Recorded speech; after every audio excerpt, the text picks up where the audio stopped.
Beshem Hashem Naaseh Venasiach. On va faire maintenant une première édition d'un atelier dans le Sefer Hamidot de Rabbi Nachman de Breslev. Donc une présentation succincte, le Sefer Hamidot, ça se présente comme... alors là c'est pas très clair, ça se présente comme de nombreuses entrées très très courtes. Alors on a des phrases, on va dire un bon millier de phrases sur des têtes de chapitre que Rabbi Nachman a appelé des midot. Alors, il y en a qui sont clairement ce que aujourd'hui, dans notre génération, on appelle des midot, des qualités, des émotions qu'on veut apprendre à canaliser, à les chaper, puisque c'est le mois des Loul. Et il y en a qui sont des occupations. Par exemple, il a des centaines de remarques qu'il a tirées du Shas, du Tanakh, sur le limoud. Rien que le sujet limoud. C'est pas une mida le limoud, mais c'est une occupation importante de notre vie. Et il nous montre les connexions qu'il y a d'une mida à l'autre. Alors on a essayé de faire relever le défi ce soir, de voir comment est-ce que deux midot peuvent se communiquer pour le bien de l'une vers l'autre, ou inversement. La mida qu'on a choisie, c'est Pachad et Rachmanout. On a recoupé aussi Rachmanout avec Akaratatov. Donc on a pris un scanner, on va dire, un filtre.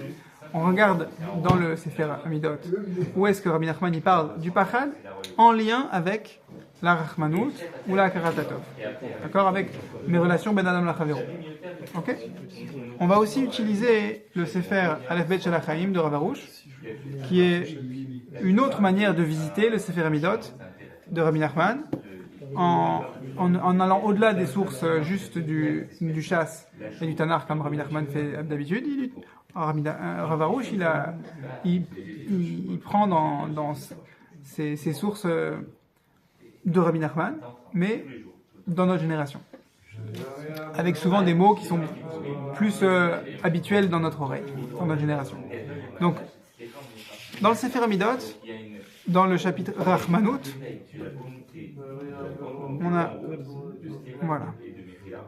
on a la lettre Zayn. Dans quoi? Dans quel Dans Rachmanout, pardon. C'est au niveau du marque-page. Rachmanout. Rachmanout, c'est... Non, là je suis dans Azout. La compassion. Azout. Alors...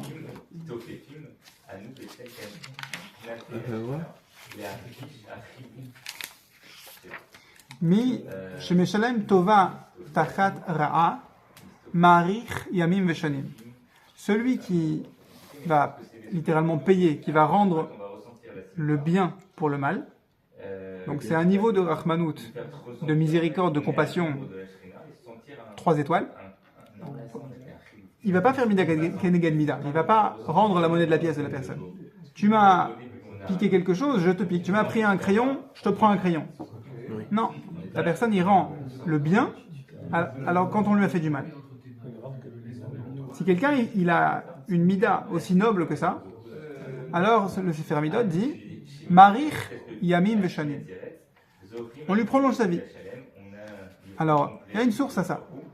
La source c'est Michelet. Si quelqu'un il fait quoi? 19-19. Si quelqu'un il fait quoi? Si quelqu'un il rend le bien quand on lui a fait du mal. Il rend le bien quand on lui fait du mal. On fait du mal. Alors, le pasuk dans Michelet dit Gedal chema nose onesh ki im tatzil ve'od tosif. Alors, je ne suis pas très habitué sur le vocabulaire de Michelet. Celui qui grandit sa colère, nose onesh, il portera une punition. Ki im tatzil, mais celui qui se sauve, tatzil ve'od tosif, de la discorde, de la chema, de la colère du début du pasuk, alors, od tosif, on ajoute. Encore on ajoute. Rashi explique. Im ta'avir al chamatra, si tu laisses passer ta colère, tu es ma'avir, tu passes outre ta colère. Donc, tu calmes ta colère. Vetatzil et sonecha. Et tu sauves qui? Qui est-ce que tu sauves? C'est toi-même que tu sauves? Non. Tu sauves celui qui te rend en colère. Celui qui t'énerve, tu le sauves. Tu lui rends du bien pour le mal qu'il t'a fait.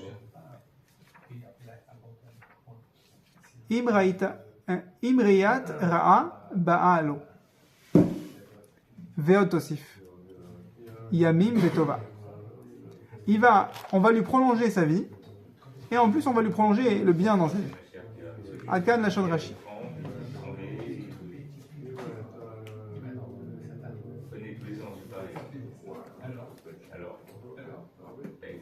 Donc c'est une sorte de... Là pour le coup c'est réciproque. Puisque lui il est allé au-delà de ce qui est humainement attendu, que quelqu'un il rende la monnaie de la pièce. Alors toi tu es allé au-delà, alors nous aussi on ira au-delà de la mida. Hachem il va prolonger sa vie au-delà de ce qui était prévu. Le pachad, la peur, c'est une réaction entre guillemets instinctive, naturelle. Si quelqu'un est capable de dépasser sa réaction instinctive, alors ici c'est notamment dans la colère, alors on lui prolonge son contrat de base. Dans le Sefer Amidot, il y a dans certains chapitres ce qu'on appelle un chelek sheni. Donc là on a, c'est quoi? C'est qu'à la fin de chaque chapitre,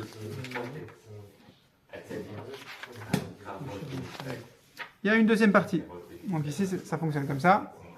On avait au début le chapitre peur. Et là, à la fin du chapitre, il y a une deuxième partie. Ok?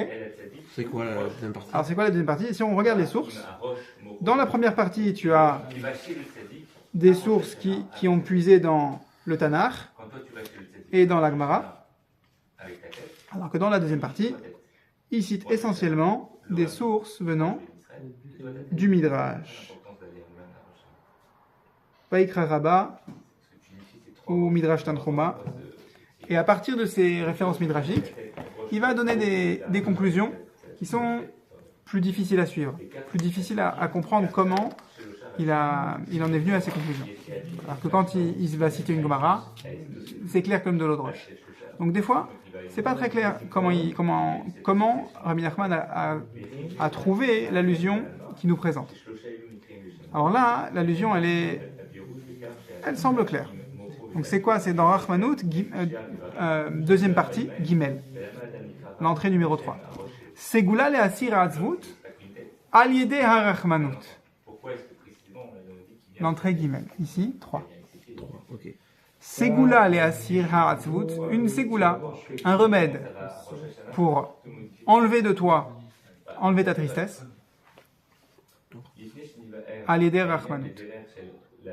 Tu prends ta compassion, tu la renforces. Plus tu renforces ta compassion, plus tu vas enlever de toi la tristesse. Alors, tu vas me dire, c'est quoi le lien Atzvut, Pachad, puisqu'on essaie de voir une connexion? Quoi, Atzvut? La tristesse, la Atzvut, avec la peur. Alors, c'est deux sentiments négatifs, mais c'est simple. Une personne qui est triste, elle va avoir des comportements de défense.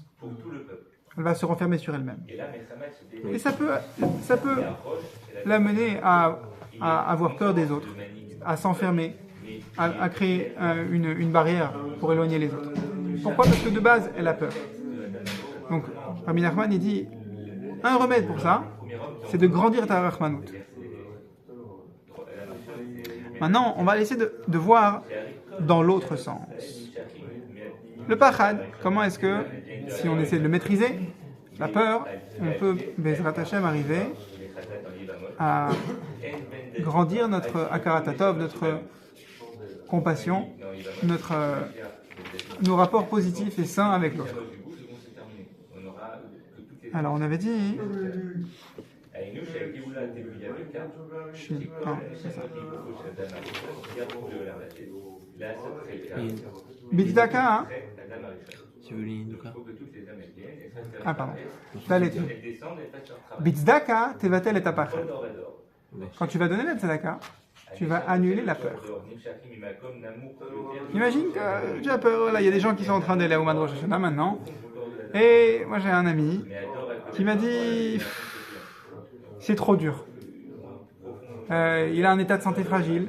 Il a peur. Il a peur d'avoir une complication de santé en chemin.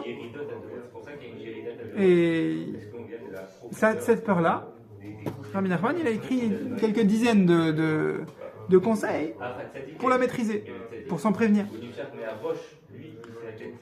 Donne de la tzedaka. Bon, c'est bien. Comment tu fais? Comment ça fonctionne? Alors il y a un pasuk dans Yeshaya. Yeshaya 41, pasuk 10, qui dit Al tira. Et ensuite, Af, temarticha bimin sitki. Ce qui signifie n'aie pas peur. Je te soutiendrai avec ma droite sitki de tzedaka. On me voit, on explique comme ça que l'annulation de la peur, l'annulation d'une phobie, ça peut être une peur justifiée, comme le cas de mon ami. Bon, par exemple, Ça peut être une peur complètement imaginaire. Mais ça reste que une peur doit être traitée. Moi, j'ai un problème de respiration. Est-ce que c'est dû à une peur? Oui, ça crée une peur. Ah, en plus, ça te crée une peur. Ça crée une peur. Alors, Rabbi Nachman, il te recommande d'utiliser la tzedaka. J'ai donné la Pour... tzedaka une fois, j'étais tellement... Il y a une manière de faire. Il y a une manière de faire. On explique quelle est la source. Parce que Rabbi Nachman, il cite des sources. Ici, c'est dans le prophète Ishaya, mais il faut comprendre le pasuk qu'il va citer. Il y a un autre verset dans Ishaya 54 où Rashi explique pourquoi est-ce que la tzedaka elle est liée à l'annulation de la peur.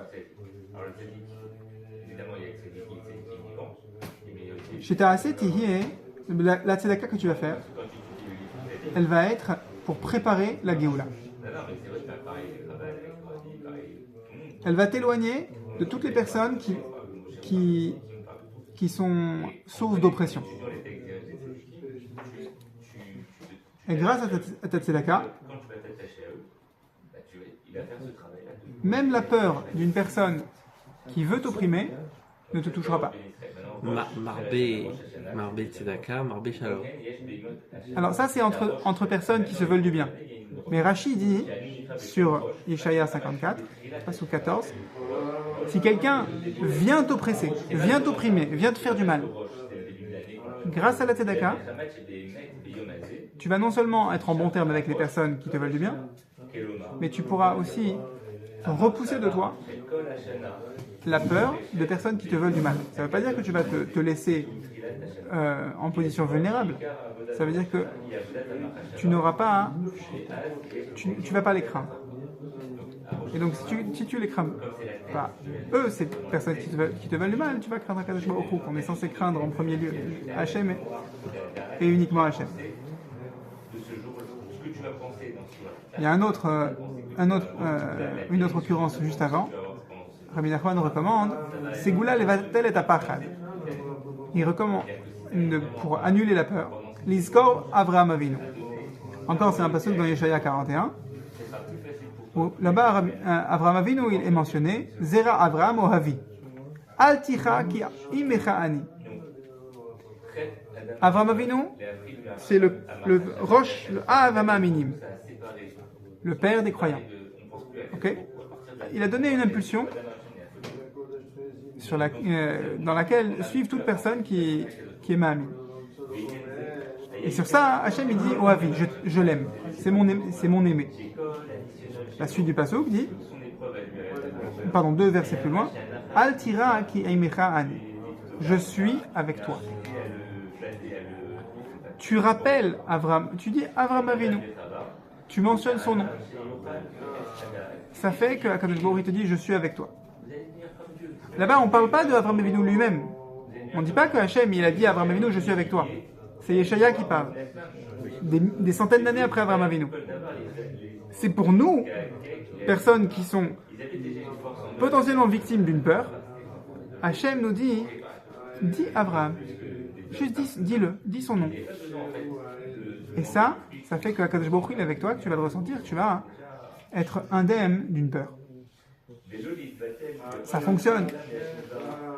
Un peu comme le Sefer Shemot HaTzadikim. Quand on va mentionner les noms de Tzadikim, on va dire Avraham, Yitzhak, Yaakov, Yosef, David, mais pas seulement ces noms-là, pas seulement les noms des 7 bergers, des centaines de noms dans tout le Tanakh, dans tout le Chasse. Alors ça va éveiller un mérite rien qu'en disant ces noms. C'est une forme de prière. Oui. Là, Rabbi Nachman, il recommande particulièrement le prénom de Avraham Avinu, parce qu'il y a un passage que l'appui. Quel est le passage? Dans Yeshaya 41, Zera Avraham Ohavi, et plus loin, donc descendance d'Avraham mon aimé, n'aie pas peur, parce que je suis avec toi. Et maintenant, on va toucher au moins une phrase dans le temps qui nous reste. Un parti dans Aleph Bet Shel HaChaim. Donc maintenant, dans le Aleph Bet Shel HaChaim de Rav Arush, le chapitre Hakarat HaTov, par exemple, Rabbi Nachman, il n'a pas enregistré des phrases sous le thème Hakarat HaTov. C'est pour ça qu'on a rapproché ça de Rachmanut. Donc, dans la hotte, dans la lettre Vav, Rav Arush, il ne donne pas toujours ses sources. Là, il nous dit Al tirei shum davar kamuvan me'elav. Ne considère rien comme acquis, comme naturel. Tu pensais que ce soir tu allais venir au Beth Midrash? Tu pensais que quelqu'un allait t'amener? Non. Tu te dis bon, Et en plus, peut-être que quelqu'un va m'amener en voiture, bon, à l'heure en plus, non, va au crochet. Mais bon, si c'est pas le cas, bon bah, pas sûr. rien n'est acquis. C'est tenté ma chance. Et là, Tami Takir Tova. En fait, il y a une équation. Soit tu considères que quelque chose est acquis, tu ne pourras pas être Makir Tova, tu ne pourras pas être reconnaissant pour cette chose. Soit tu es reconnaissant pour toute chose, de prime abord, tu vas dire, je reconnais, je dis merci, je vais célébrer chaque chose qui m'arrive dans ma vie. Alors dans ce cas-là, tu prouves que tu considères rien comme étant acquis. Pourquoi on a voulu rapprocher ça de Pachad? Je prouve Tu prouves que tu ne considères rien comme un acquis parce que tu remercies pour cette chose. Parce que tu es content, tu célèbres. Reconnaissant. Voilà. Je suis reconnaissant. Tu vas l'exprimer. Tu vas exprimer ta reconnaissance, Que tout ta joie, que tel détail dans ta vie est arrivé. exprès en tant que cadeau d'Hachem. Voilà, Et pas en tant que ça m'était dû. Ça m'est dit. L'état d'esprit qui s'appelle en hébreu Magi Ali, ça me revient. Eh bien, c'est générateur de peur. C'est l'inverse de Hakarat HaTov. C'est l'inverse de reconnaître le bien, d'être capable de reconnaître une chose comme étant un cadeau. Et c'est générateur de peur, pourquoi? Parce que quelqu'un qui est reconnaissant pour chaque détail dans sa vie, Merci, qu'est-ce M. qu'il fait? Villers, pour. Qu'est-ce qu'il fait? Effectivement. Eh bien, quand il a pas peur d'être privé de quoi que ce soit. Ah, tu vas me dire, oui, mais on a besoin de certaines choses. Un salarié, il a besoin d'être payé. Oui, il a besoin d'être payé. Mais si, quand il se lève le matin, il considère que c'est un acquis, que l'entreprise où il travaille existe encore, alors effectivement, il va avoir peur de perdre son entreprise. Mais celui qui considère rien comme acquis, il n'a pas peur quand une tuile lui arrive sur la tête. Ça ne veut pas dire qu'on désire le mal. On désire les souffrances. Ça veut dire qu'Hachem. Ça veut dire que les souffrances on les considère jamais comme on se considère jamais comme étant protégé d'un problème. Protégé est un problème. Parce que Quel rapport voilà. avec la Aujourd'hui, je me suis levé en bonne santé. Quel rapport avec la reconnaissance et les souffrances? Aujourd'hui, je me suis levé en bonne santé. Mais si je dis Baruch Hashem, rien que parce que tout est normal. Quand je me lève du lit et que je trouve mes chaussures, on dit la bracha, je suis assis à l'école sorki. Oui. Et alors celui qui trouve pas ses chaussures, Baruch Hashem aussi. Bon, Hachem aussi. Oui. Bien sûr. Et donc quand il les trouve pas ses chaussures, je crois que c'était dans le patron avant tout, il se lève, il trouve pas ses chaussures. Merci Hachem, aujourd'hui tu as voulu que j'aille chercher mes chaussures. Il a pas peur. Pour prendre l'exemple du patron avant tout. Le patron avant tout, Rabbi Yaakov Yosef Herman, dans le livre Le Patron avant tout, dans cette biographie, il souscrit à une assurance. Pourquoi? Parce qu'il a un magasin où il vend des manteaux en fourrure, et je crois que c'est son comptable qui lui a dit tu dois avoir une assurance, sinon je ne travaille plus pour toi. D'accord, alors il souscrit une assurance.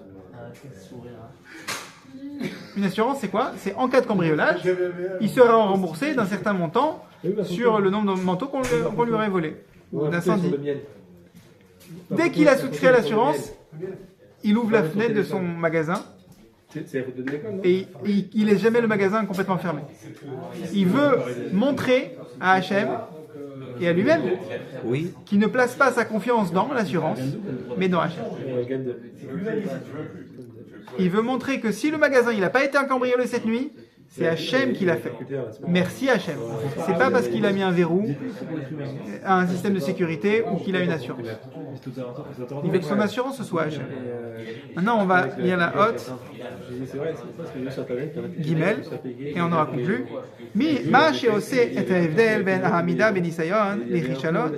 Celui qui fait la différence, ce qui trace la limite entre une personne qui va tenir bon dans une épreuve, Amida ben Nisayon, tenir bon dans un Nisayon, une épreuve, et Barminan, la personne qui va pas tenir dans une épreuve, c'est quoi? C'est quoi le facteur qui fait qu'une personne va tenir bon dans une épreuve? C'est quoi? C'est le Sroutavot? Il a une Siyata d'Ishmaya? Pourquoi? C'est qu'il est reconnaissant. Hakaratatov. Pourquoi? Pourquoi est-ce que quand tu es reconnaissant, tu es sauvé d'une épreuve? Ça m'intéresse, ça. Je veux plus avoir peur de tomber dans telle et telle épreuve. Parce que si tu considères que il faut qu'Hachem te sauve. Oui. Je considère, oui. Il faut. Il faut. Il faut. Donc tu remercies plus déjà. Si tu penses que c'est déjà acquis, tu remercies plus. Si tu remercies, c'est que tu considères que c'est pas acquis. Donc tu vas passer ton temps à remercier Hachem qu'il t'ait sauvé chaque seconde après seconde de une potentielle épreuve. Merci Hachem que je ne me suis pas énervé contre une personne qui est rentrée qui m'aurait manqué de respect. Merci Hachem que tu m'as sauvé d'avoir d'avoir conduit de manière dangereuse sur la route quand je vais rentrer chez moi. Merci Hachem que je ne me suis pas énervé contre mes enfants quand ils ont refusé d'aller se coucher. Ça c'est acquis. Pourquoi ce serait acquis? Merci Hachem pour chaque Siyata d'Ishmaya, pour chaque aide au cours de ma journée où j'ai réussi. Moi, j'ai pas réussi, c'est Hachem qui m'a aidé à réussir. Je suis reconnaissant à ne pas tomber dans une épreuve. Je prouve que je suis en connexion avec Hachem. Et je fais le travail de Rosh Hashanah. Je dévoile le nom d'Hachem. Je reconnais le bien que Hachem me fait. Oui.